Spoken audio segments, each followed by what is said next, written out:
আসসালামু আলাইকুম, উষাস ইউনিভার্স থেকে আমি উষা। আজকের ভিডিওটা একদম ভোরবেলা থেকে শুরু করছি। আজকে নতুন একটা ডেইলি ব্লগে আপনাদের সবাইকে জানাচ্ছি স্বাগতম। আর এই ভিডিওটার মূল সাউন্ডটা আমি রেখে দিচ্ছি, দেখবেন আশেপাশে ভোরবেলা এত সুন্দর পাখি ডাকে যেটা আসলে মনোমুগ্ধকর।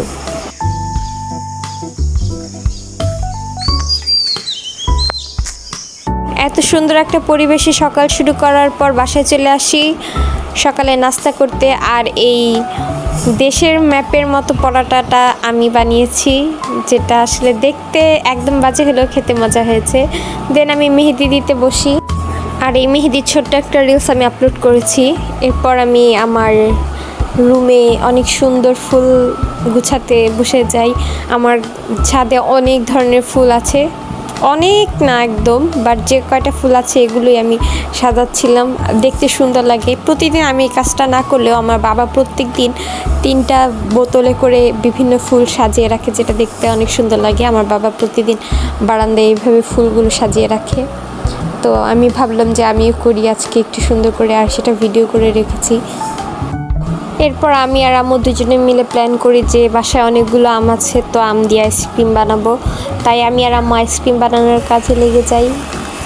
যদিও আইসক্রিমটা দেখতে সুন্দর হয়েছিল, বাট অনেস্ট রিভিউ হচ্ছে আইসক্রিমটা খেতে একদমই মজা হয়নি। আমের একটা মানে কাঁচা আমের মতন ছিল অনেকটা।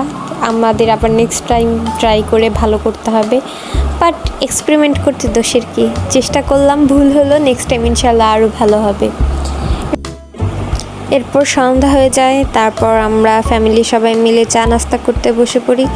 আর নাস্তাটা অনেক মজার ছিল, থ্যাংক ইউ আম্মু।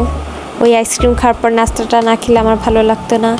তারপর আমি রাত্রেবেলা দেখি যে আমার হাতে একটা জোনাকি পোকা এসে বসেছে, হাতে না আসলে পড়ার টেবিলে জোনাকি পোকাটা বসে। দেন আমি হাতে তুলে লাইটটা অফ করে ভিডিও করতে থাকি। আমি বয়সে বড় হলেও আমার এখন পর্যন্ত জোনাকি পোকা ধরতে অনেক ভালো লাগে। আমি ধরে ছোট ছোট কোনো কিছুতে রাখতে পছন্দ করি। আমার মনে হয় শুধু আমার না, এটা এখন পর্যন্ত সবারই পছন্দের একটা কাজ। তবে এইবার আমি জোনাকি পোকাটা আটকে রাখিনি, ছেড়ে দিয়েছিলাম। তারপর রাত্রেবেলা আবার চলে যাই আমার ছাদের ফুল দেখতে, আর এই ফুলগুলো দেখতে আমার অনেক ভালো লাগে। রাত্রেবেলা আরও সুন্দর লাগছিল লাইট জ্বালানোর পরে। তো আজকের মতো এই পর্যন্তই ভিডিওটা, আশা করি আপনাদের সবার ভালো লেগেছে। সবাই প্লিজ লাইক, কমেন্ট, শেয়ার করে আমার ইউটিউব চ্যানেলটাকে সাবস্ক্রাইব করে আমার ফেসবুক পেজটাকে ফলো করে আমার পাশে থাকবেন। আজকের মতো এই পর্যন্তই, আল্লাহ হাফেজ।